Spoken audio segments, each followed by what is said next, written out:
Hi guys, welcome back to my channel. எல்லோரும் எப்படி இருக்கீங்க? இன்றைக்கி ஒரு லஞ்ச் பாக்ஸ் ரெசிபி தான் பார்க்க போகிறோம். புதினா ரைஸ். புதினா வாஷ் பண்ணி க்ளீன் பண்ணிவிட்டு கட் பண்ணி வச்சுருக்கேன். 2 டேபிள் ஸ்பூன் நல்லெண்ணெய் ஆட் பண்ணியிருக்கேன். நீங்கள் சன்ஃப்ளவர் ஆயில் கூட ஆட் பண்ணிக்கலாம். ஆனால் நீங்கள் நல்லெண்ணெய் யூஸ் பண்ணுறப்போ அந்த ஃப்ளேவர் சூப்பராக இருக்கும்.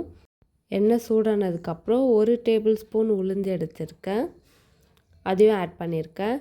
டேபிள் ஸ்பூனுக்கும் டீஸ்பூனுக்கும் வித்தியாசம் இருக்குது. உளுந்து ஆட் பண்ணி நல்லா ஃப்ரை பண்ணிக்கோங்க. உளுந்து வந்து ப்ரௌன் கலரில் வரணும். 4 பச்சை மிளகாய் எடுத்து வச்சுருக்கேன், அதை 2 கட் பண்ணி அதையே இப்போ ஆட் பண்ணிக்கலாம்.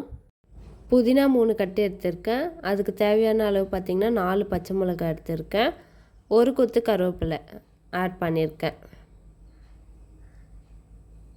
பச்சை மிளகாய் நல்லா வதக்கிக்கோங்க. கிளாஸ் மாதிரி வரணும், மேலே தெரிக்கும், அதனால் கொஞ்சம் பார்த்து சமைங்க.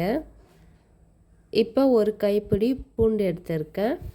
நான் சொல்கிற அளவில் கரெக்டாக ஃபாலோ பண்ணாலே இந்த ரெசிபி உங்களுக்கு சூப்பராக வரும். கண்டிப்பாக ட்ரை பண்ணி பார்த்துட்டு இந்த ரெசிபி எப்படி வந்தது அப்படின்ட்டு கமெண்ட்டில் சொல்லுங்கள். 1 எலுமிச்சைப்பழ அளவு புளி எடுத்து அதை ஊற வச்சுருக்கேன். இந்த ப்ராசஸ் போகிறப்பவே புளி ஊற வச்சுடுங்க, அப்போ தான் கொஞ்சம் ஈஸியாக இருக்கும் ஆட் பண்ணுறதுக்கு. நல்லா வதங்கினதுக்கப்புறம் புதினா ஆட் பண்ணிவிட்டு ஃப்ரை பண்ணிக்கோங்க. 4 மினிட்ஸ்லேயே புதினா நல்லா வதங்கிடும், வாசனையே சூப்பராக இருக்கும். இப்போ நம்ம எடுத்து வச்சோம் பார்த்திங்களா அந்த புளி தண்ணி, 4 டேபிள் ஸ்பூன் புளி கரைசல் ஆட் பண்ணியிருக்கேன். உங்களுக்கு இன்னும் புளிப்பாக வேணும் அப்படின்னு நினச்சிங்கன்னா எக்ஸ்ட்ரா 1 ஸ்பூன் கூட நீங்கள் ஆட் பண்ணிக்கலாம். உங்களுக்கு வேறு எதனா ரெசிபி வேணுன்னா கூட நீங்கள் கமெண்ட்டில் சொல்லலாம். உங்களுக்கு என் வீடியோ பிடிச்சிருக்கு அப்படின்னா மறக்காமல் லைக், ஷேர் அண்ட் சப்ஸ்கிரைப் பண்ணிவிடுங்க. அப்போ தான் நான் போடுற வீடியோ எல்லாமே உங்களுக்கு வரும். இப்போ வதக்கின புதினாவை ஆற வச்சுட்டு மிக்ஸி ஜாரில் போட்டு அரைச்சி பேஸ்ட் மாதிரி எடுத்து வச்சுருக்கேன். ஒரு பாத்திரம் எடுத்துக்கோங்க, அடுப்பு லோ ஃப்ளேமில் வச்சுட்டு நெய் 4 ஸ்பூன் ஆட் பண்ணியிருக்கேன், கடுகு 1 ஸ்பூன், உளுந்து 1 ஸ்பூன் ஆட் பண்ணிக்கோங்க.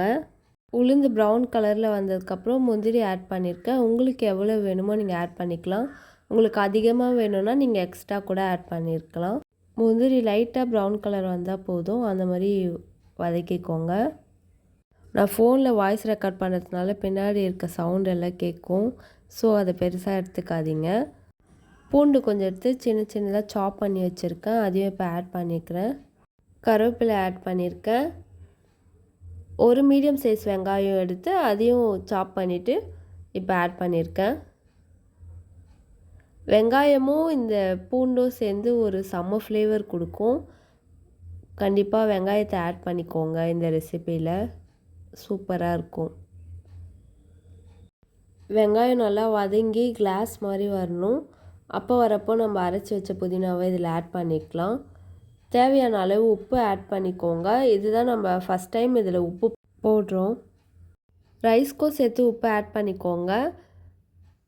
இப்போ இந்த பேஸ்ட் நல்லா வதக்கிக்கோங்க. இந்த பேஸ்ட் நல்லா வதங்கி அந்த எண்ணெய் வரப்போ நம்ம எவ்வளோ ரைஸ் வேணுமோ இதில் ஆட் பண்ணிக்கலாம்.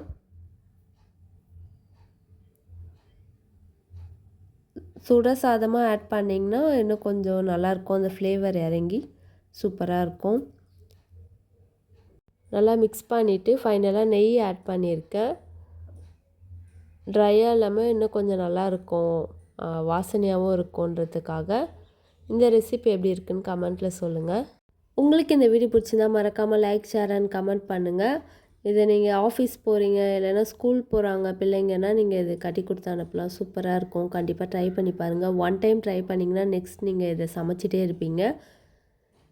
இதுக்கு ஒரு அப்பளம் அப்படி இல்லைன்னா உருளைக்கிழங்கு பொரியல், உருளைக்கிழங்கு சிப்ஸ் வச்சு சாப்பிட்டிங்கன்னா சூப்பராக இருக்கும். பாய்.